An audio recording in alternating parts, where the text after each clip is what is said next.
she has traveled, and she's watching out of sight. She knows, let her guide you. Listen if you can, you know she's wise, and she'll find you. Try to understand. In your heart she'll be hiding, for she's with you constantly. And somewhere from the darkness, she will slip into your dreams, and you will know by the stillness in the air. You'll feel she's here, and if you will it, maybe she'll appear. She's an angel. She's an angel of the night. She's an angel. She's a guardian of love. She's an angel. She's an angel of the night. She's an angel. She's a guardian of love.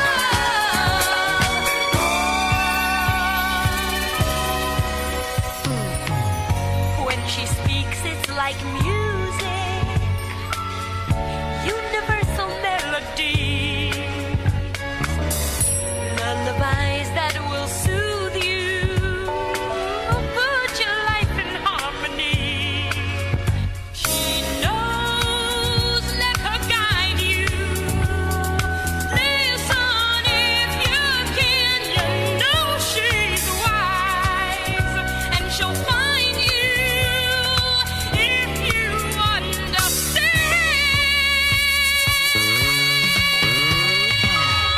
She's an angel. She's an angel of the night. She's an angel. She's a guardian of love. She's an angel. Angelita de la noche.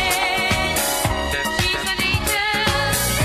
Angelita de amor.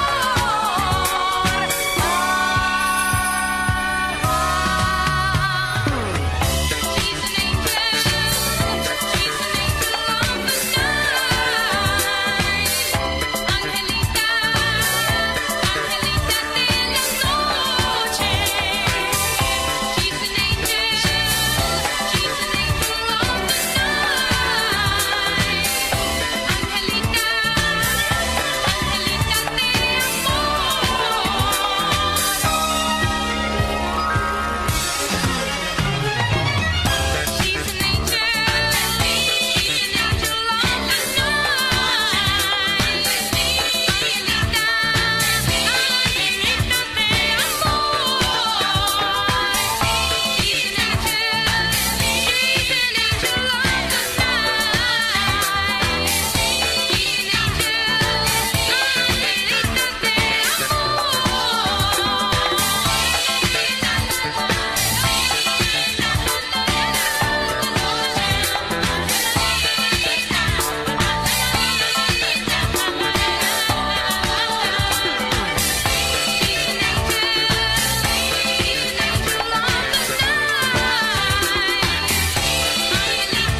In a world where SUVs sold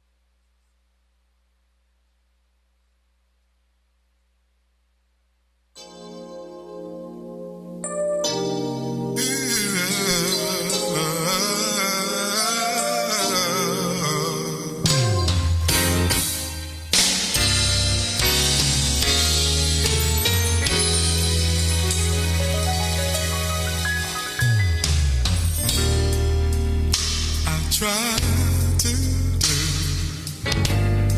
the best I can for you, but it seems it's not enough.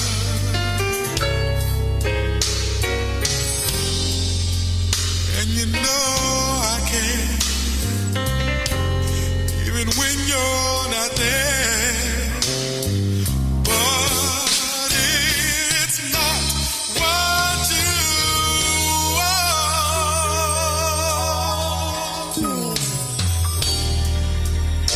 You close your door when I wanna give you more.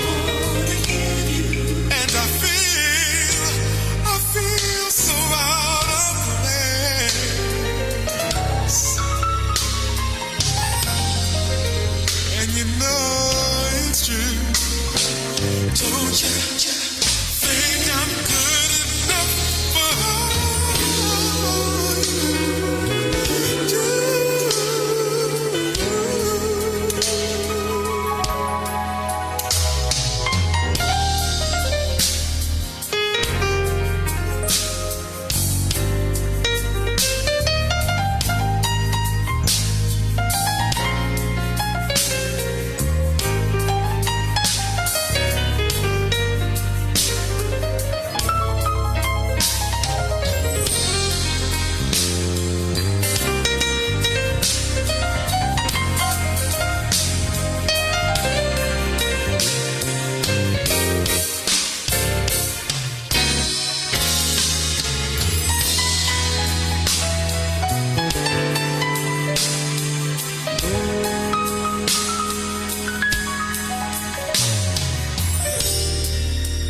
Can't you see that you're hurting me? And I want this pain to stop. So if you really care, if you really care, then open up your heart to me.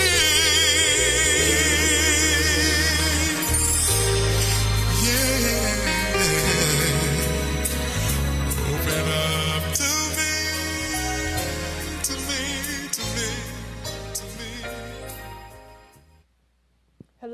Hello, and welcome to Time for a Change with Sherry. And McYon. And we are here on Monday again.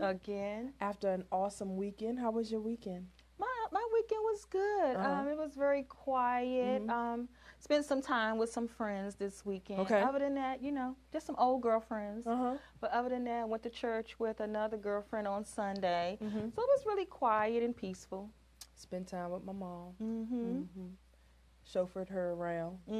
Yeah, that's what I did. I was to on, a few I was on parties. mommy duty. So, but it was a nice time. So, yeah. It's always a good time with mommy, right? Right. So yes. If you watch it, shout out, hey Ma. Hey Ma. Hey Ma. Hey Ma. Hey Ma. So what else? So we want to get right to in the news, right? Let's go and get into the in the news. Okay, so our first story is out of Charlotte, North Carolina. Right. And it was about a gentleman out there. He had got into an altercation with his girlfriend, and he ended up punching her, and she fell, hit her head, and died. And I always talk about, I said, when you get into these altercations with your significant other, you never think that it's going to lead in death, but we try to tell people all the time that this is where it can go when it escalates. You may not have no intentions of killing someone, but it can happen. He probably didn't even have the intention to kill her. He did. I don't believe, like I said, people don't wake up and say, okay, today I'm going to kill you. Right. If anything, they think about, okay, how can I resolve this? A lot of times, a lot of altercations, they be so petty. Yeah, I know. The pettiest things that has happened, then they just escalate because so much has been unresolved. Right. you know, a lot of things we go through, we never talk about. We like, you know, I'm going to back up from this. I'm not going to talk about it. I'm not going to talk about it. I'm just going to leave it alone. Yeah, then 3 days later, you got another altercation on top of the last one, and now it had exploded. Right. And, you know, everybody is angry, and it's just so sad. And so he got a manslaughter charge. So he's basically only going to do 2 years in jail. When her father was talking about it, he said that he didn't know of any domestic violence issues that they were having. Right. Basically, he was saying that if he knew about anything, that he could have been able to step in and been able to maybe pull his daughter out of the relationship. And of course, we don't know if it really was or not because the other party is not here. Can't speak for herself. Right. You know, her voice has been silent. So right. We won't know what happened. Right. Exactly. But another sad case. Yeah. Did they have children? It didn't say. It didn't say they had children. Yeah. And I didn't see anything further about it. So. Yeah. Yeah. But it's just, again, 2 families destroyed. 2. Yep. There's no winners when it comes to domestic violence. Domestic violence. Right. No, there's not. And so now he's going to jail for 2 years for killing his girlfriend because he decided that day because he couldn't control his anger. And he hit her, and she fell and hit her head and died. I was thinking today as I was going down the Beltway, and I was remembering about in the news we talked about last week with the police officer, and I was just thinking to myself, it just popped up, and I was like, wow, nobody wins. Like, somebody had to, of course, we didn't hear about the burial for the guy who shot the police officer, but, you know, it was a big deal for the police officer, but that guy's family's affected too. Absolutely. His children are affected and too. His wife. Is affected too. You know, and it's just a no-win situation. Yeah, you know, they always have to have a hero and a villain. Yeah, and even though he was the abuser, I feel like you still, you know, there's still nobody wins. Yeah, he was a person with a family that loved him as well. You know, so it's just so sad. These domestic violence stories that we report on every week, we do this because we want to bring awareness to this and more education and let you know that, you know, this can happen to you, that this can show up at your doorstep. All these people that we talk about, they never thought that they would be in that predicament. Right. They never seen it coming. Right. But you have to understand that when you're in a domestic violence relationship, that it's not if it happens, it's when it happens. Right. So you have to take it seriously, and you have to understand that it's time to talk about it. And let you know that no one is exempt.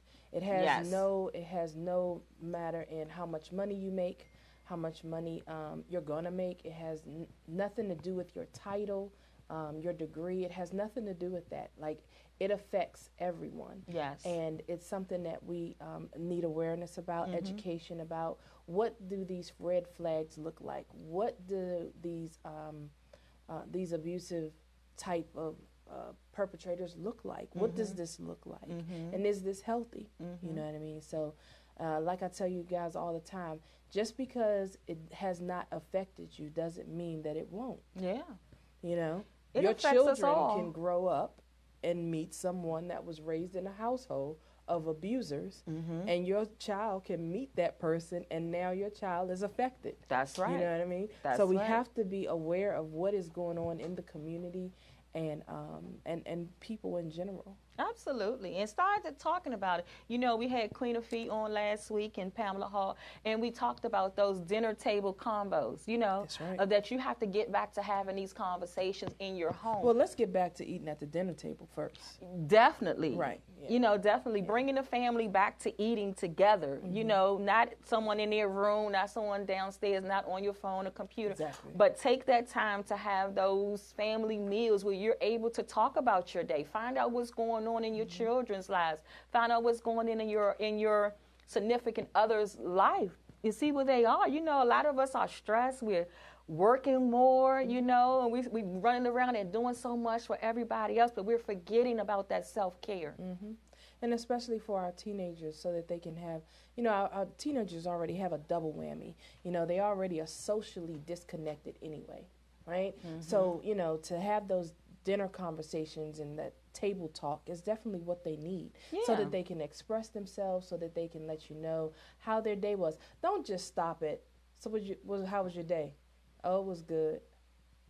What do you mean? Okay, I need a little bit more. I need more, you know? And I used to always tell the twins, well, if that's all that happened, I need to go talk to the teacher. So I need to take off work tomorrow, and now I need to go to the teacher, and then all of a sudden, then they start talking. Well, you know, in third period in math, we did this, and you know, so-and-so said this. But we have to start having those conversations. Yeah, you have to dig.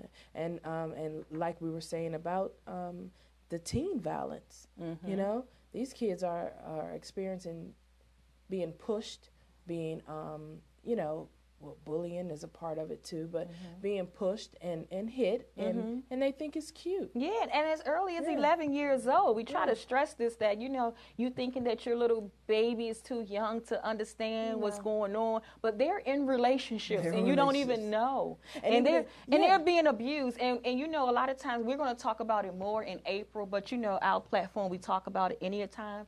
And another tag of domestic violence is sexual abuse.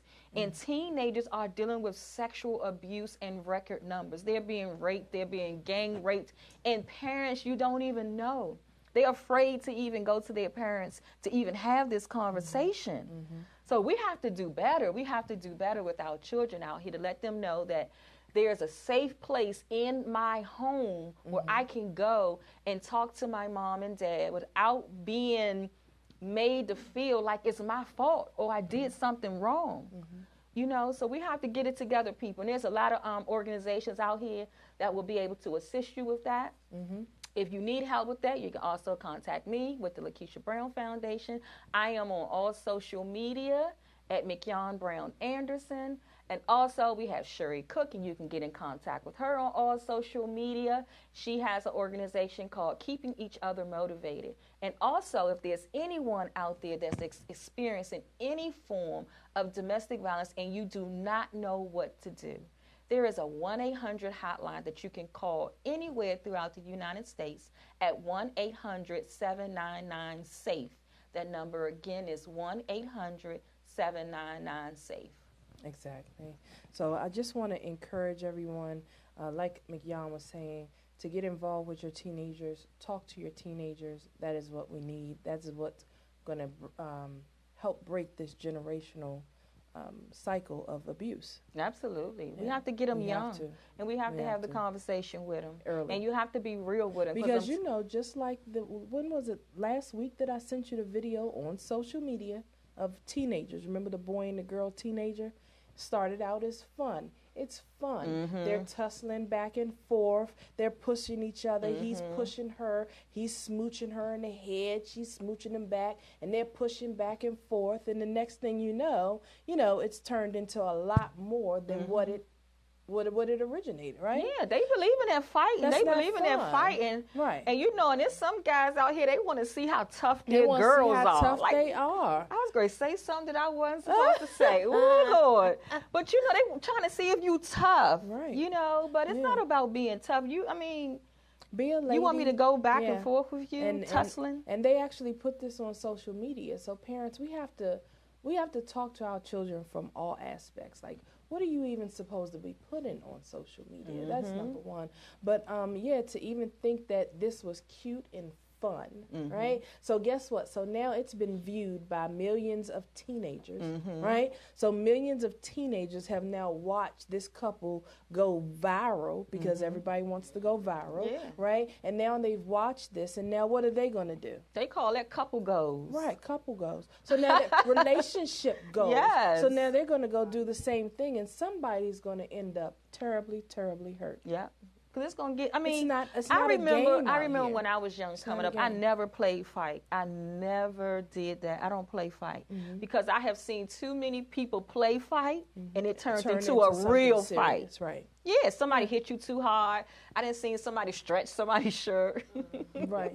I just, real crazy stuff that escalated. And now these people are really fighting. And now they're really fighting. Now they're really beefing, right? So, it just, we have to start talking to them and letting them know, first of all, social media 101, what you should and should not be posting on social media. Because it follows you. Exactly. And the colleges and your jobs are looking on social media to Seriously. see who you are They in are. your private life. They are. Believe that. Yeah. They are watching. So, we have to do this because, and then the whole time I was watching the video, a 30-second video, and the entire time I'm watching this 30-second video, I'm thinking to myself of all the hundreds of thousands of other teenagers who are going to see this and think, oh, they so cute. That's not cute. That's not fun. That that you fighting with your boyfriend. Be a lady. Oh yes. Yeah. Please. So, but we didn't even get into Heather Locklear. Yes. Yeah. Now that's another one. We talk about abuse from all forms, whether it's a male or female. And this week we have a female who's a celebrity. Heather Locklear was in the news last week because of her abusive ways to her boyfriend. And she has a known track record of being abusive. She sure does. So her former, was he her husband or her boyfriend? I believe Jack he was Wagner. Boyfriend. Her boyfriend. I believe so. Yeah, but even he had to call the police on her for abuse. Yeah, for abuse, and she has a lot of drug issues. Yeah. Right? They were saying she had a lot of drug they did issues. Say she did have some prescription drug issues. Yeah. So that, of course, that just heightens the situation. Absolutely. Because- Just like alcohol. Exactly. So I just felt a need to address it because I know a lot of people think that abusers are men, but you need to know that abusers are sometimes women as well. And even in the defense, sometimes women become abusive because they have to defend themselves and oftentimes, but apparently according to this situation, she was definitely the aggressor. Absolutely. Even when the police got on the scene, she was even fighting the police. She was combative with the police. Yeah. So we have to know. And I guess a little bit of that white privilege kicked in too. A little bit of that white privilege kicked in where, she's being very combative with the police and everything, and so thinking that she can say and say what she wants, what she wanted to say. Yeah. And like I told you, abuse doesn't have any, it doesn't know about your paycheck. It doesn't know about your titles. It doesn't care about all of that. You know what I mean? We have to start dealing with people's psyche, and this is definitely a mental issue that we need to start dealing with. The anger. How do we address it? How do we address the depression? How do we address the PTSD? Yes. How do we address that issue? And so, this is definitely a mental thing and how we're going to respond. So, I just definitely wanted to bring that up. Absolutely. We have to deal with that. It's a whole nother mental piece to that. It's a lot of people walking around with undiagnosed mental issues in relationships. And, we have all these things going on and we doing things and got these crazy behaviors and we don't know why. And in the African American community, a lot of people don't want to go and sit down and talk to a psychologist or a therapist because they don't want to be deemed crazy. It's frowned upon. Yeah, it's frowned upon. But sometimes we gotta go. We gotta sit down and find out why do we do the things we do. I'm noticing that I have these same behaviors in every relationship. It's following me from relationship to relationship. So at some point you got to say, hey, what am I bringing Who's to the this? common denominator? Yeah, here, and right? what am I bringing? What am I bringing to these Exactly. relationships? Right. So we have to deal with that. And therapy is good. I'm telling you, you better go to therapy willingly before you be made to go to therapy because them judges is putting that out there. Yeah. You got these offenses and they handing out those therapy sessions, 14 weeks of therapy. Yeah. And I'd rather go to therapy than go to jail for murder, for killing someone. Exactly. For killing someone, because it can happen. Exactly. It don't have to be intentional. It can happen. Sure can. So we're going to go ahead and take a break because in the news can definitely drain you. Yes. Right? And to know that it's every week there's something new to be reported. And this is just one or two stories. Yeah. This is not even the amount of stories that we come across. So, but we're going to take a quick break at Time for a Change with Sherry. And McYon. And we'll be right back.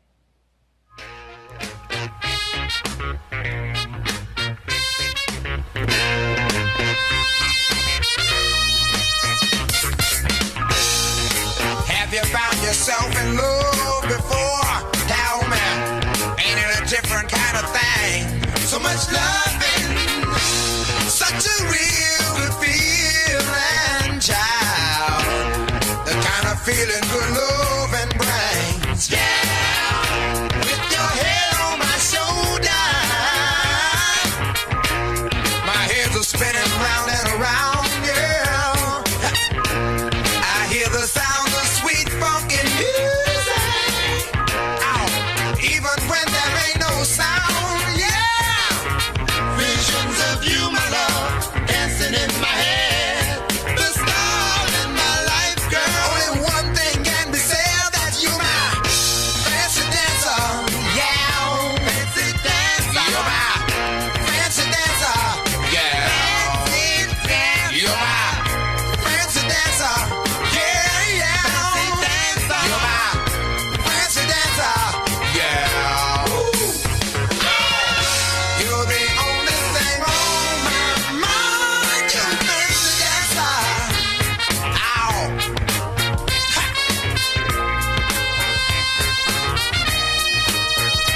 Look at here. The way you move is such a freaky thrill, baby.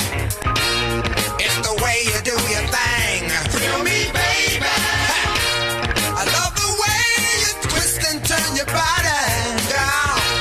You're like a puppet on a string. Yeah. Shake it, baby. Shake it, baby. Just like a fox rolling down a block in L.A. Ow, drive me crazy. Sexy lady. You're so bad, there's only one thing I can say. And you're my fancy dancer. Yeah, fancy dancer. You're my fancy dancer.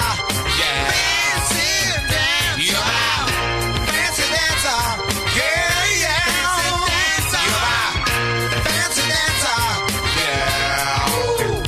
Yeah, girl, you blow my mind. You're so fun, my fancy dancer.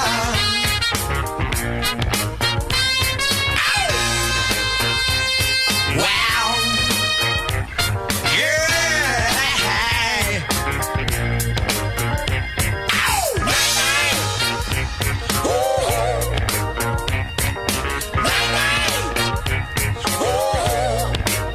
Oh, you're my dancer.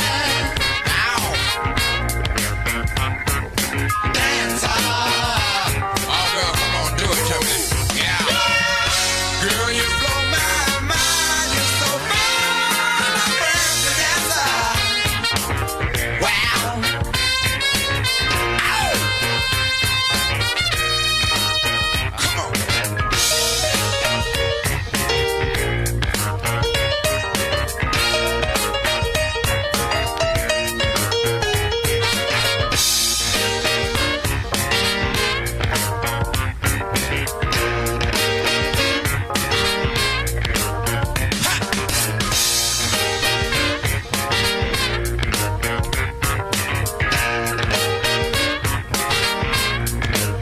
I'll say, wow, do it, baby.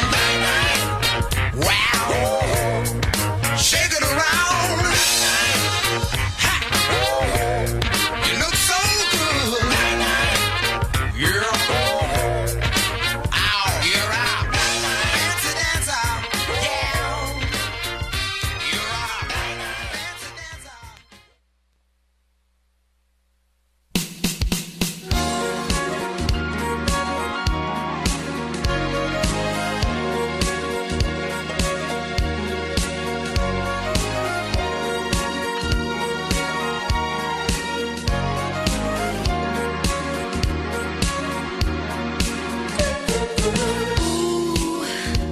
I'm wishing, boy, I've got my eyes on you. This mystery is thrilling. I'm not sure just what to do. And ooh, this oasis is no mirage to me. Touching gently, feel the love in me. Tell me what you're gonna do with my loving. we are back with Time for a Change with Sherry. And McYon. And we were just talking and giving you the In the News segment. So now we're back with our guest. And before we get to that, though, McYon has a couple of announcements to make. Absolutely. So VoxWave is now featured streaming radio media player on the website's front page, where local artists can get their music played 24/7. For more information on getting your music in rotation or to perform live in the studio, contact Reg Gaskins at 240-832-4435. Also, Android users, the VoxWave app is now available in the Google Play Store. Download the app today to your Android device and listen in and view all of our programs. Business owners, looking for a place to advertise your business and promote your products or services? VoxWave is the right place. We have over 10,000 views a day and 70,000 listeners a month. For more information, contact Reg Gaskins at 240-832-4455. And also, we would like to give a shout out to one of our first sponsors, and they are Process and Promise Recovery Ministry out of Baltimore, Maryland, under the leadership of Pastor Jerry Gross. So thank you so much to Process and Promise Recovery Ministry. Yes. And we love you. Thank you so much. Our first sponsor. Thank you. Yes. He'll have to come join us here in the studio. Oh, he will. He will definitely be up here. He's going to definitely come into the studio. Good. We appreciate that so much. But if you are interested in being a sponsor to the Time for Change show, make sure that you send us an email at time4changeradio@gmail.com. Again, that's time4changeradio@gmail.com. So we have our guest here with us in the studio, Miss Tasha Stewart. How are you? Good. She's from the D.C., Maryland, D.C. area? Yeah. Yeah? Yes. Okay, well, can you tell us a little bit about Tasha? Well, Sherry. I am a single mom of 3, but raising 2. My oldest is 21. She'll be 22 this year, actually. So I have a 8 and 9-year-old. And basically, I'm doing the best I can. So I talk with my hands. I'm sorry. That's good. I do too. Yeah, we do too. Don't worry about it. I told you, this is girl talk. Oh, Lord. Okay. But yeah, so I, work a full-time job, take care of my babies. It wasn't always easy. I was in like a bad relationship with one of my kids' fathers, and was very independent prior to meeting him. And I lost all my independency, but then had to relearn it all over again. So I feel like I'm doing pretty good after 5 years of being independent again. So Awesome. Congratulations, and thank you for your courage to even come on the show today and tell your story. And I know you know Sherry, but I don't know how much of my story you know, but I am a survivor of domestic violence as well. I have been out of that relationship for 14 years. I was married to my abuser, so I know how hard that is to walk away and to have children by him. yeah. Well, I didn't have children by my husband. By your husband, I had okay. already brought my children into the relationship, so I wasn't having no babies. You was married 14 years? No, I was married 6 years. Oh, okay. But I came into marriage already with my children. I wasn't having no more. I know that's right. I'm sorry, but he agreed to it.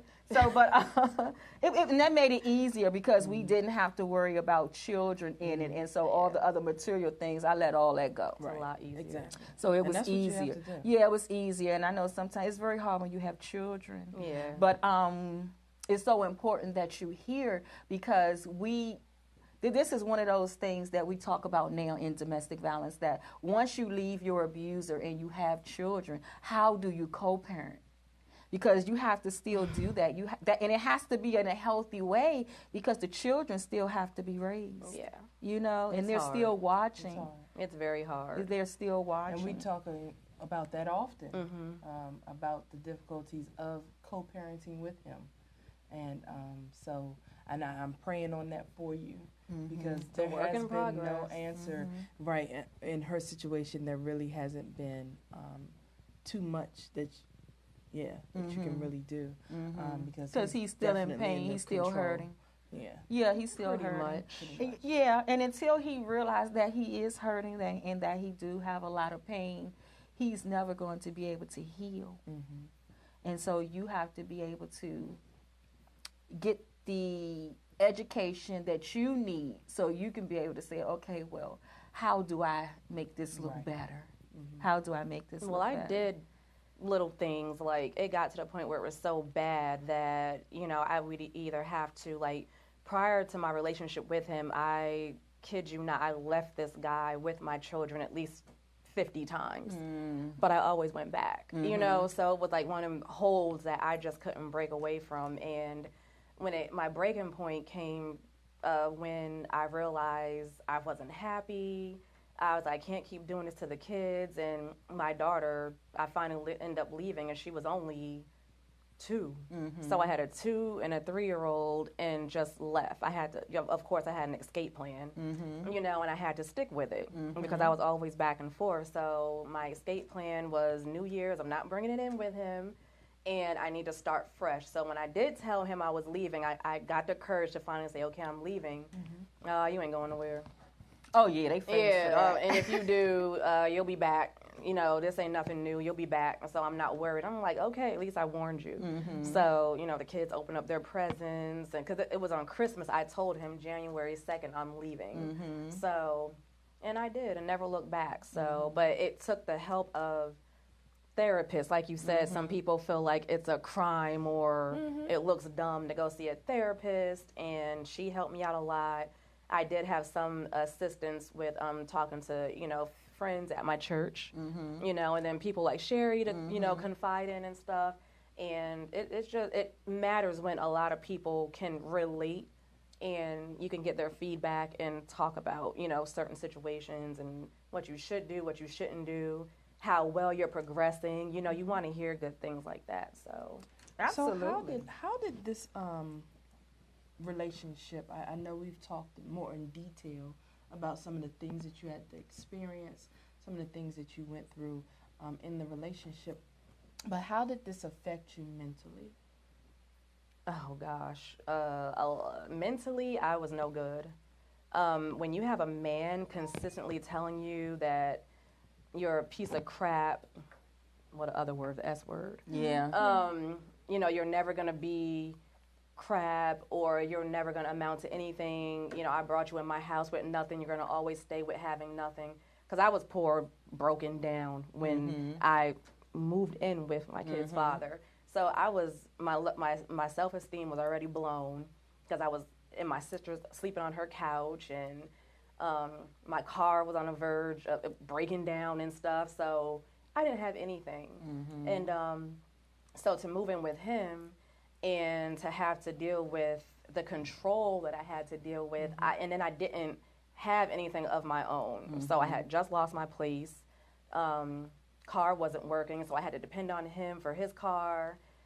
Living in his house with my older daughter, and then just having to deal with the disrespect. I couldn't say certain things. I would have things thrown at me if I said the wrong thing. Bitches, you know, all types of names were just thrown at me all the time. So mentally, after a couple of years, you start to really feel like you're that way. Yeah, absolutely. Yeah, so I felt like I was never going to amount to anything. I felt like I was only good for sex. I was only good for cooking. I was only good for, because I couldn't get a job. So after our first kid, I mean, and stuff was rocky. It was really rocky. I had no business having the first kid anyway, but it was like a mind control thing. I didn't want to leave and be a burden to my family, so I just put up with it. So, you know, I was like, you know, I've been working since I was 16. Why not just take a break and let him take care of the bills and stuff? But little did I know we would be struggling. We were moving from place to place to place to place, me and the kids. I mean, it was 3 months here, 4 months here, living in hotels here. So it was bad. I still never left this man. So it was mentally draining, just not not good for my soul at all. Yeah. And I did feel like a piece of crap until like the one day I said something's got to give, and I have to leave this man because I'm not going up. I'm just either at plain level or just keep going down. Nothing was progressing for me being in his presence. So yeah. And then as soon as I left him, I got a job offer at NIH. I got a vehicle when I moved with my mom, you know, so I stayed with her for a year. You know, God bless you, love you, mommy. She let me stay with her in her basement, me and my 3 kids. And I ended up getting my first place after 7 years. Yeah, 7 years. So I got my independence back. And girl, I'm telling you, that peace of mind. And can't nothing beat that peace of mind. I don't care what you had to get. He could have been rich. Yes, I mean, it didn't matter. You need that peace of mind. And that usually happens. You said a lot of key things of what we always see in victims is that the going back and forth. And it's very common. Statistics say that a woman will go back 7 times before she decides that she's going to actually leave her abuser because she's still trying to figure out, how can I make this better? How can I make this work? Him? He keeps saying he's going to change. Yeah, and you believe it because, you know, in some crazy sense of it, you're believing that this is love. And so as long as he loves me, okay, well then, I can just put up with a little bit more because he loves me, you know, and I'm going to do it for love. And not even seeing that every time you go back, it gets just a little bit worse. Just a little bit worse. You don't see it. It's crazy that you never even see that. And then, you know, you go back and it just gets a little bit worse than it was before. Yeah. And you never see that. Yeah. And another big thing she said, she talked about the financial abuse. You know, that's another key point when it comes to domestic violence. That's the number one thing why women are in abusive relationships, because of finances. They're not able to go out here and support themselves and their children. So they have to live in these broken homes, you know, because the bills are being paid. You know what I'm saying? And a lot of times, I know growing up in D.C. and from this area, you know, that's what you've seen, you know, where as long as he's providing and taking care, I could deal with everything else. But you can't. That day is over. Ain't nobody putting up with your crap just because you paying anything. Because I know, like, for me, I was making more than all the Bamas I was with. And I was still. Ain't nobody putting up with that mess. Because you bringing something home. Please. No more for that. Nowadays. No more. So, guys, women, get it together. If you want to, and then these days you don't have to be in a relationship. You don't have to. You don't have to be. So if you want to be single and you want to just do whatever you want to do, just be single. Don't get in no relationships if you don't have the tools of what it takes to be in a relationship. And so many people are looking to fill a void. That they're not even aware that they're trying to fill. So, of course, they hop from one relationship. And this goes for the man, too, not just the woman. Because you jump from one relationship to the next. As soon as you get out of the relationship, the next thing you know, you're in another one. Because you're looking for something to fill a void. And you have never taken the time to just deal with you. So when you don't take the time to deal with you and to find out what it is that you want and what is your goals and what is your purpose and how do I like me? Oh my goodness. Oh, that's big. Say that again. Because some people don't even like themselves. And especially when you go through something like abuse, you do have to work that self-love and that self-worth back up. And the man or the abuser has definitely not liking themselves because, you know, something is going on. You know, so you have to take that time for you to have some self-care time. And I tell women all the time, and I tell them, I'm not hating. I'm not saying I don't want you to have a relationship. I'm just saying that you don't need one right now. Yeah, they swear you don't hating. need one. Yeah, we got to get away from that. Ladies, ain't nobody hating because your man beat you up. Ain't nobody hating because he beating you up and you got a Chanel bag. You look like a fool with a Chanel bag. That's what you look like. I know. I was her, and I'm not being, you know, I'm not saying that. I know because I was her. It was her. You that bag. Shoes and houses and all that stuff. You look crazy and you think that you're hiding it from people, but everybody know. Right. He get my hair braided. He taking care of everybody me. Know. Everything's good. And the whole time I'm wearing a facade, and they have no clue that. Inside, I feel like crap. But it's help out here, guys. We don't have to sit back and take it anymore. We got to learn how to love ourselves first. That self-care is so important. Because when you have self-care and you do your self-care and you have that self-love, then can't anybody just come in. You know, you have to have, and you have to get some boundaries. Have some boundaries with yourself and knowing that everybody ain't going to keep coming into your life and treating you the same way and doing the same things to you. If you have to be alone by yourself, be alone. Use it as a time of growth. So we're going to go ahead and take a quick break. Our engineer is not here. So we're going to keep talking. We'll keep talking. Okay. So my next question. The next question. Where's our engineer? So I want to know, I know you said that you came into the relationship with your oldest daughter. Was she affected at all by this? Has she experienced the same type of relationships? You mean her personal relationships? That you know of? Oh no, I don't know. Me and my oldest daughter have a rocky relationship right now where we've had some things that have happened, but I do believe it did stem from her holding a lot of stuff in. Yes. That she's seen me with him ever since she was 12. You know, she's 21 she was now. right perfect at that age. Very impressionable. So she's seen a lot. She's heard a lot.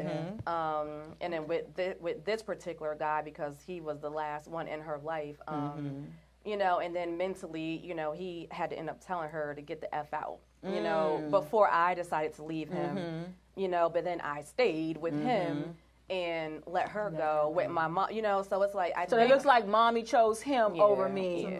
So at one point when we didn't get along, you know, I thought back and had to process. I'm like, wow, why is she acting out like that with me? And I did all I could as a single mom for her, you know. It seemed like we had an okay life, you know, before I had the 2 little ones, but there was a lot of stuff bottled up. You know, they didn't like each other half the time, and from what she's seen me go through previously with other guys too, and then to see him, and then, you know, kind of take his side and not kind of. So I felt like it did play a part with her mental, with me, but at the same time, you know, I sat down and talked to her and told her why I did the things I did and even apologized because I just didn't know where it was coming from. But hopefully it's a work in progress still. You know, we don't talk every day, but, you know, that's still my daughter and I still love her to death. So and wish her the best with. I really hope she doesn't go through what I went through with any of the stuff I did have to endure, you know, in my relationships. So, because they were several, it wasn't just him. It was a chain, like you said before.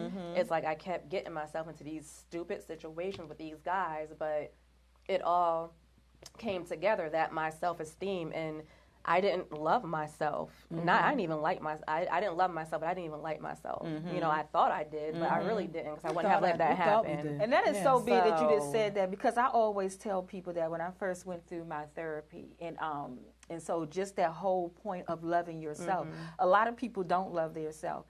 And we say we do just because it sounds good.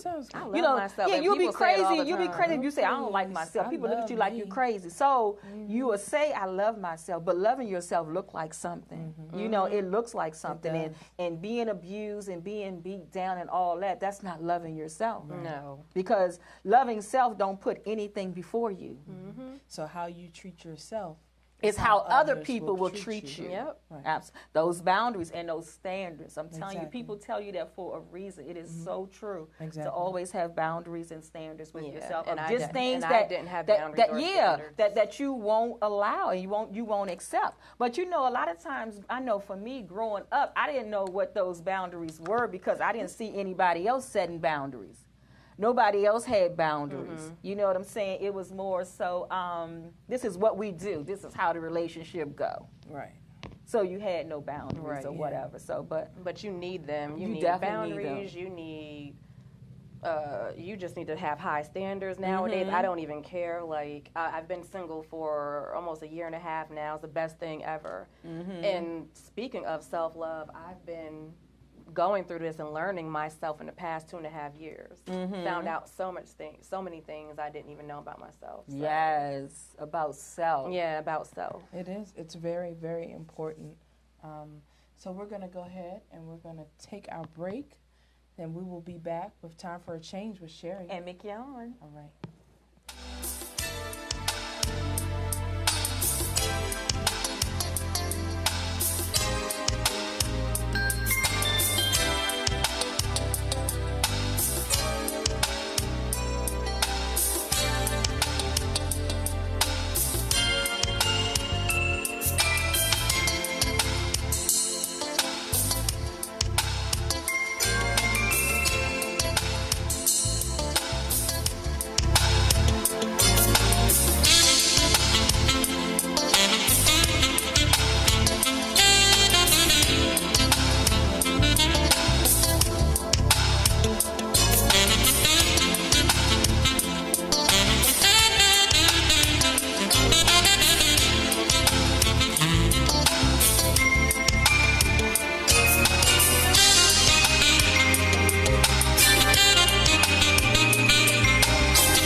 Hello, hello, hello, and welcome to Time for a Change with Sherry. And McKeon. And we're back in the studio live with Tasha Stewart. We've just been having some girl chat here. We're talking about Tasha's situation. And before we left and went off to break, we talked about self-worth and how that truly has an effect on how people respond to you, right? And we were talking about a peace of mind. So, and finding that place of peace, right? Which is very important. Which is very important. Very important. So tell us, how did you find that place of peace? And because I know you said that when you finally left, right? So was it when you finally left that you finally found that place of peace? No, not quite. It would seem like I have, but I mean, it was still a very scary situation. So I wasn't really at peace until I knew where I was going and what direction I was heading in. So not only until I knew. I did go to my mom's, but after that, I didn't know what I was going to do. So I had to start from ground zero, like nothing, no car, no furniture, just the clothes on my back. And so when stuff started happening for me, you know, as I started praying, like, you know, God, please help me, you know, get to a place where I need to be, like not where I have to be. So it's like I got the job, I got a car. And actually, at that point, I was offered 2 jobs. So I was like, I'm in this spot now where I'm like, you know, do I pick this job or that job? Whereas before, when I was with him, I couldn't work because it would be a lot of money in daycare and stuff like that. But at the same time, I was like, I just had to take a chance because I needed to work. You know, my mom wasn't going to take care of me. He wasn't doing child support. So it's like I had to do something and just figure out the rest later. So... now going on 6 years, I've been at the same job, been holding my own down, and only until about 2 years ago was when I started developing and started to learn and educate myself on myself. So I started digging into things and looking into myself, and first of all, seeing how beautiful I am, because someone as beautiful as I am shouldn't have had to dealt with what I dealt with. And not even talking about outer, it's the inner in me. I didn't have no reason why all that happened to me. I let a lot of stuff happen. The degrading, demeaning, downgrading, everything so negative. And I never spoke up, never had a voice. And so after looking into myself and seeing how beautiful I was and seeing what I had to offer people, not even a man, because at one point my life just revolved around what made a man happy and not myself. So now that I know my worth and I know what I'm capable of giving, it's so much better, and it feels so good to be single when you do feel this way. So I'm not in a rush. I used to be one of those women, like a man always have to jump in and out of relationships after one. I would be single for 2 months, and I needed to be in another relationship. So I just threw myself at whoever showed me attention. You know, so I was like, oh, okay, he showed me that kind of attention. I'll take it. Didn't have no standards, So I just did it because I loved relationships. I needed that feeling. And now this is the longest I've been single. So, and it's not hard. I actually love it. Don't know when I want to get back into a relationship. I only can leave that up to God and when it's made to happen. But my sense of peace came way later. And there's still some rocky things. I can't say I'm 100% at peace yet, but I'm like 90%, which is really good from where I came from. Because I was a hot mess. I mean, I've dealt with battles of suicide, not from him, but just all together. Just life. Yeah, just life, period. And previous bad relationships. You know, I've been in a lot of domestic issues, like with ex-boyfriends, and it seemed like it was a pattern. And I fought back. You know, I fought back. I'm not going to say I just sat there and took it. But no, we already know that. Yeah. We already know that. Yeah, I fought back. Yeah. Because I was letting him know. Let me explain something to you. You had your back shared. You got me messed up. Yeah, you got it all messed up. Right? And let me jump you before you jump me, as a matter of fact. Right. 2 piece. What? Yeah, so I wasn't that weak where, I mean, it was different with my kid's father. For some reason, I didn't jump at him the way I did with the others. But it did get to a point where I was so up to my eyebrows that it did get a little violent, and I had to, go and take a knife and almost try to stab him. But, and I'm just being honest, because we get sometimes to that that's the only point- thing they understand. Yeah, when you get to that breaking point, it's like, and if you haven't had enough, like this, the situation with some women, I'm not saying that domestic violence, there's no easy way to say it, but some women make men do certain things. And I'm not saying, and a lot of people will say, well, like my kid's There's father, no he'll say excuse for domestic violence, that type of thing. Yeah. But we understand where you come because so it's like a lot of women are aggressive. A lot of women are aggressive. A lot of women hit first. A lot of men try to walk away, but because women have rejection and abandonment issues, you can't just turn your back and walk out when I'm trying to have this conversation with you. And so, we definitely know about that. So, you can definitely say that. I never started any fights at all, but let the other person tell it. I have too much mouth, or you don't know when to shut up, and you never own your part. I never know when to shut up. Well, especially coming from a person who don't want to hear you talking. Exactly. So you're going to always, And say want too you to much shut up anyway. in a certain tone. And so, Yeah, so it's like, okay, but. So. Yeah, so. But you know what I'm glad to hear is that you were able to have that inner moment to say, you know what, I deserve better. Yeah, yep. And unfortunately, a lot of women are not able to get to that point to say, I deserve better than this. Nope. We've heard of elderly women who've been in their marriages for 60, 50 years, 50 years, and have never left because they just don't believe that, one, either that they can or they can make it without them, or just really honestly believe that this is just my life. This is just the life I signed up for. And some people feel that way, like this is what it is. I'm too old. Why? I don't want to start all over. So they are in that mindset where they feel that way, like they're stuck. Yeah. And I was stuck too. So until you get to that breaking point, which some people don't, like you said, you're gonna remain stuck. I just didn't. I knew something was able to evolve out of me. I knew it was there. It was just a matter of when it was going to come out. Yeah. So, and now I feel like I tell some people, I feel like I'm the bomb.com because I have evolved so much in the past 2 years. And a lot of people will tell you, Tasha's even got a backbone. Tasha speaks up now, and I actually don't care about a lot of things, So if you try to break me down, you can call me names, and Sherry knows I've been through a lot with back and forth the past year with my kid's father. He's one of the only people that can make me cry at this moment right now, but I'm trying to get to a place where that doesn't even affect me, so it's like I've come a long way, and it takes some time.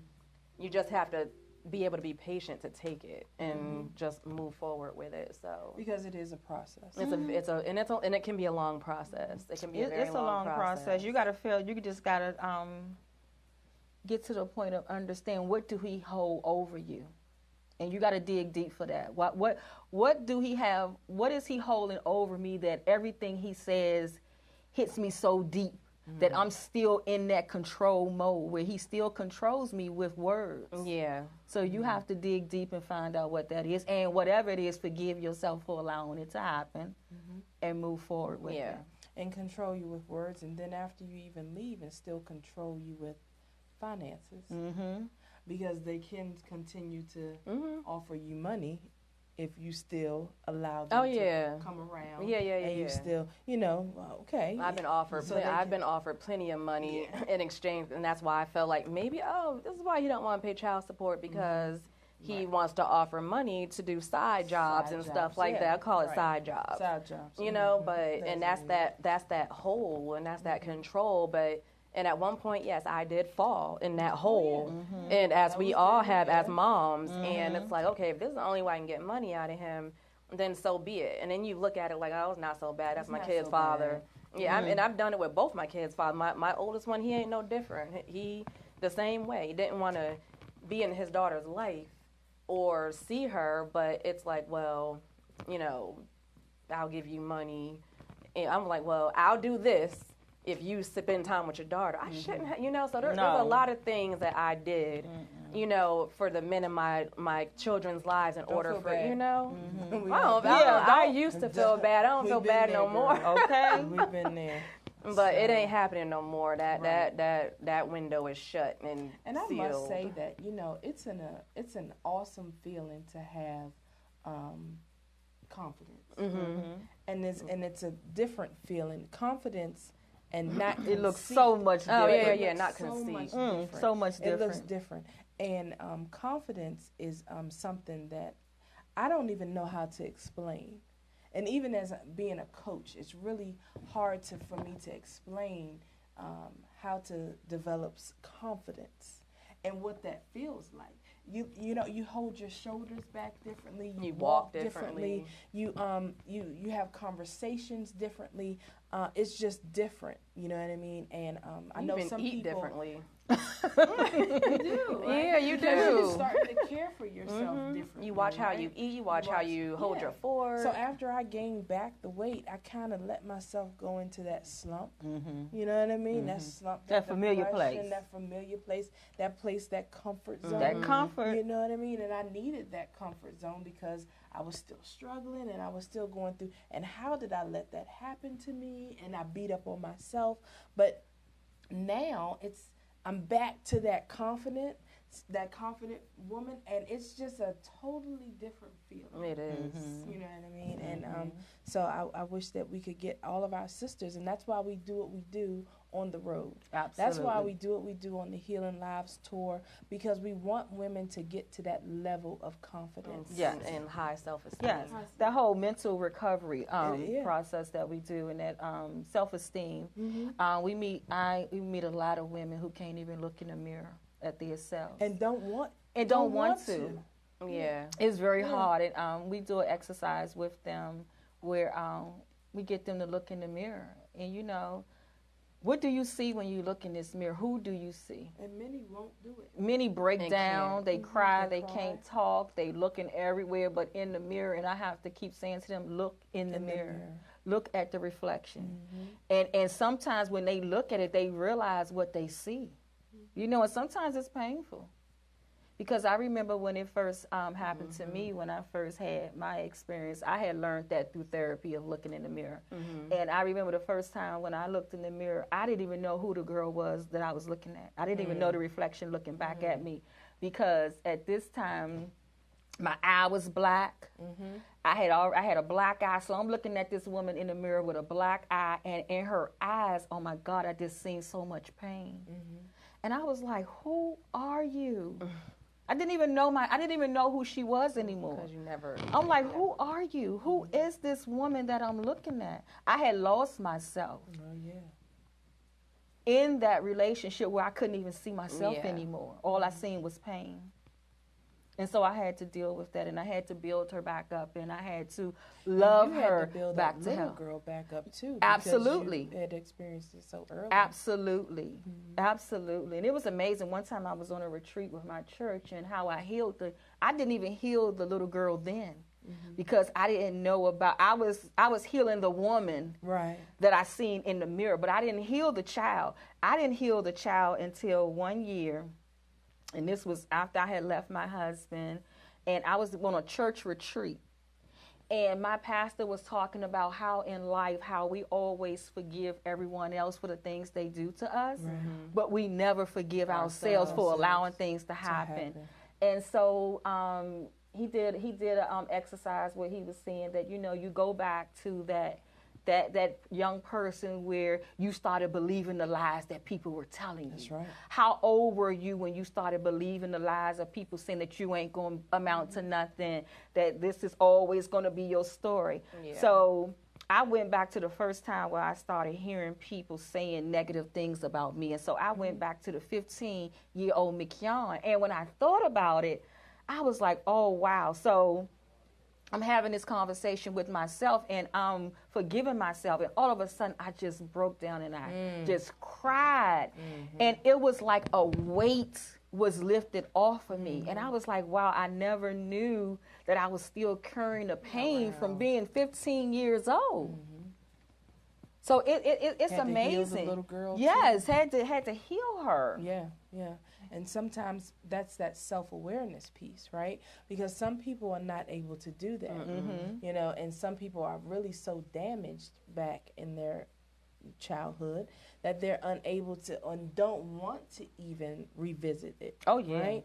But that is part of healing. That is part of the healing process, is to be honest with yourself. But my thing is, when you're going through stuff like that as a child, because there's a lot of stuff that my family didn't know that I was battling as a teen, because I was bad. I was kind of bad. And I didn't talk to my parents. I didn't talk to anybody in my family. So it's like, at what point at a young age, like now we're aware of numbers you can call to help with, you know, if you feel like suicidal issues and, you know, stuff like that. There's numbers you can call, or if you don't feel good about yourself and you want to, you know, what do you do at that age and where do you go if you can't talk to your family? So that's another issue that some people might, or some teens nowadays may not even know where to go and stuff like that. But unless they look online or something. But and of course they have everything at their hands. But they don't take use of it. That's why I feel it's so important that we get into that school system and in that health class that we start talking about all of this stuff. Because it leads into mental health eventually. So you don't feel a certain way about yourself and you feel like you're ugly, you're being bullied, because that's another thing. I was bullied too. So I was bullied as a teen, and I just didn't, and that stemmed along with, you know, growing up too. But, you know, and then a lot of people would say, well, Tasha, like, you're so pretty. Like, how could you have low self-esteem? A lot of people will say that, and it's like, it starts from the inside. It's not, I don't care how I look or how you think I look. I just don't feel good about myself, and it's something that I couldn't. It has to be dealt with. And they hold pretty women to a different standard. Like, you don't supposed to go to anything because you're so pretty. If you're not attractive, I meet the most broken women are gorgeous, beautiful women. Those are some of the ones that can't look in the broken. mirror. Absolutely. Yeah. Absolutely, because it gets to a point, like I used to always say, I'm so tired of people keep saying you beautiful. Okay, I've been hearing that for how long? Yeah. You know what I'm saying? Okay, all right, thank you. Yeah. What else? Thank you. Yeah. You know, you just move on from, because you're like, okay, I've heard it so much. All right. But then you have to understand that most, like for me, for instance, when you used to hear it so much, you really didn't believe it. It was like in one ear. It was just in one ear. You just saying that to get something. What you want from me, dude? What do you want from me? Yep. Because I didn't see as that, okay, beauty, all right, yeah. But what do you want from me? Why are you telling me this? It was always something that they wanted something. And then you telling me I'm beautiful, but for real, you don't really know. I'm really broken inside. I mean, I don't think I'm broken inside. I think that I'm good. You know what I mean? And you just telling me I'm beautiful. Okay, that's just because of what you see. But you really don't know that I got a couple little issues on the inside. You know what I mean? But nobody's going to say that we have issues, right? We're not going to say that. So, yeah, this has been an awesome conversation, ladies. Awesome. We're going to take a quick break right before we get off the air for the evening. So, taking a break at Time for a Change with Sherry and McYon.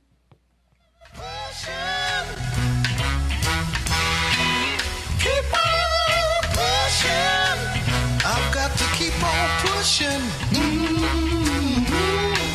I can't stop now. Move up a little higher. Some way or somehow. 'Cause I've got my strength. And it don't make sense not to keep on pushing.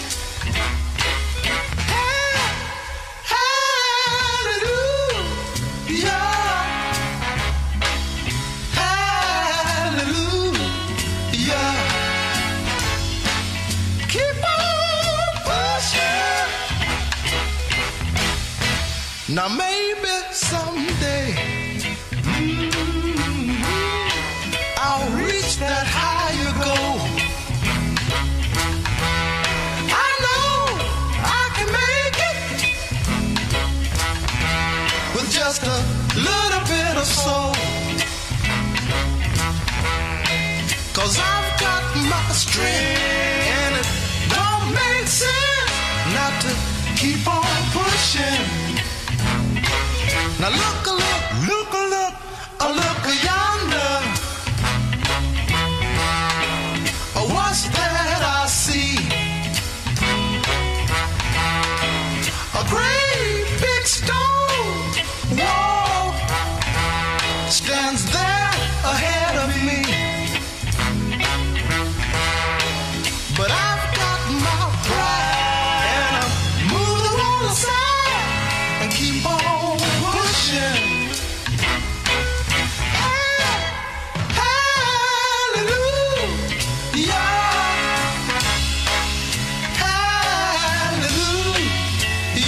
best internet comes with the best shows.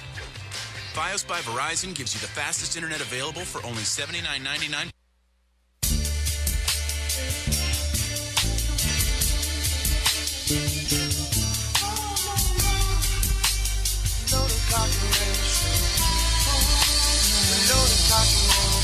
Living like a bulletproof. Bang, bang, bang, bang, bang, bang. I said, reloaded, cotton name and shoe. Oh, reloaded, cotton name and shoe. Some die over oil, kill over land, charge you for taxes, and blame Uncle Sam. Reading the rights, and charge you for nothing. Now who's really gangster? And tell me who's frontin'. Murder your sons, ravish your daughters. Here, overseas, and across those waters. Tanks and missiles, bombs and grenades. Inject your land with guns and aid. You better pray to the Most High, or whenever you pray. Politicians can't help you, these puppets and slaves. Trying to get paid, and you are too. What you gonna do when the gun is pointed at you? Bulletproof. Bang, bang, bang, bang, bang, bang. Loaded cotton name and shoe. Loaded cotton name and shoe. Loaded cotton name and shoe. We gon' die, live like bulletproof. Yeah, we bang, bang, bang, bang, bang, bang. I said we loaded cotton name and shoe. Loaded cotton name and shoe. Loaded cotton name and shoe. Hey world, get you a paper. Turn on the news. Ride through the hood. I witness the blues. How can you ignore it? It's easy to spot it. A trap house, a liquor store, and your city's got it. And my city's got it. And their city's got it. This world is chaotic. And love is symbolic. So life don't get cherished. And our babies perish. And your babies perish. Now tell me who's careless. Now who should I pray to? And what should I pray for? You can't pray the preacher for your redemption. I know where we're headed. I already read it. The good book done said it. Like cowboys and Indians, we just living like bulletproof. We bang, bang, bang, bang, bang, bang, bang. Loaded cotton name and shoe. Loaded cotton name and shoe. Loaded cotton name and shoe. We gon' die. Living like bulletproof. We bang, bang, bang, bang, bang, bang, bang, bang. Loaded cotton name and shoe. Loaded cotton name and shoe. Loaded cotton name. They say tomorrow's not promised today, but today I promise. If we don't make our own way, somebody'll take it from us. Snatch it like rats to cheese. So Lord help me please, cause I'd rather die on my feet than to live on my knees. Living like I'm bulletproof, cocking a Glock and aiming shoes. My future's ever clear, 180 proof. So I open the bottle to swallow my pride and drink the pain away. I take shots and just lay up, then fade away. Dreaming a better day, dreaming a better pay, but we got our work cut out for us, so we better pray. Pray to uphold the weak, not for eternal sleep. But if I die, I pray the Lord my soul to keep. Living like a bulletproof. Oh, bang, bang, bang, bang, bang, bang. I say I loaded cock and name and shoe. Say we loaded cock and name and shoe. Living like a bulletproof. Bang, bang, bang, bang, bang. Loaded cotton name and shoe. Loaded cotton name and shoe. Loaded cotton name and shoe. Living like a bulletproof.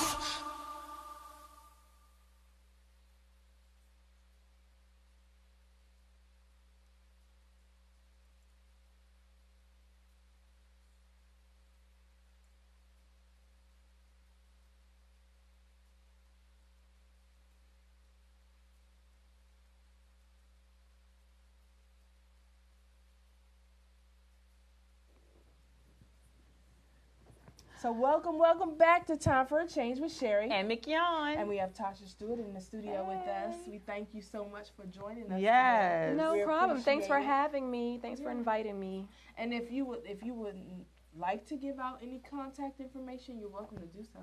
No, I don't have any contact. No contact information. So fellas, Not don't yet, call but her. be on the lookout. Don't call her, fellas. She's not looking for you. Okay. So So what we do want to do, we definitely want to give another shout out to our sponsor for this month. It is Process and Promise Recovery Ministry from out of Baltimore, Maryland, under the direction of Elder Jerry Gross. We thank you so much for believing in us, Pastor Gross. We love you so much, and thank you. I thank you. We thank you from the bottom of our heart. Thank you so much. And we can't wait till we get you in the studio so you can definitely tell the listeners all the things that you're doing out there in Baltimore. So thank you so much. You know, Baltimore has a lot going on. A lot going on. They great getaway houses for $1. We gotta go down and get some of them. Yeah. Go get me a house. Get them houses down there. They gonna start it. I've been watching the page, and it's still within their council where they got to still vote on it. But honey, I go. Wow. And you guys just live in it for 7 years. I think the old program they had, you had to live in those houses for 7 years. For $1? For $1, and then you can even get money to renovate them and everything. So y'all gotta check that out. I mean, we need to get us a piece of real estate. You ain't making no money until you get some real estate. No mortgage, girl, bye. But yeah, so we had an awesome show today. We talked about overcoming abuse. We talked about, of course, recognizing those red flags and recognizing what that unhealthy relationship looks like. And we talked about that self-worth piece. Absolutely. How important it is to have self-awareness and that self-worth piece. And taking time for yourself after leaving an abusive relationship or any relationship at that matter. Listen, we're going to talk about that. Yeah. Any relationship, you have to go through, when the relationship is over, you have to go through a grieving process. Grieving is just not in a physical death. A relationship that's over, it's like a death of something. It's a death of a relationship. So there is a grieving process that you must go through, and it's 5 steps. And I'm not going to give it to you today, but Google it. There is 5 steps to grief. You have to give yourself time to heal through that before you go and jump into another relationship. And then you had the same issues that you happen had again. In the last relationship. Bringing all that baggage. All that baggage. And we carry baggage. We carry baggage. Yes. You gonna miss your bus. You sure is, because them bags too heavy and you got too many. Dragging all them bags. Yes. So definitely, we talked about that. Like I said, if you missed the show, make sure that you catch the replay. Yes. McYown usually posted on the Time for Change with Sherry and McYown Facebook page. If you cannot find it on the Facebook page, it is on YouTube, so you can also find it there. But yeah, I think Vox Power on YouTube is Vox VOX Power 373.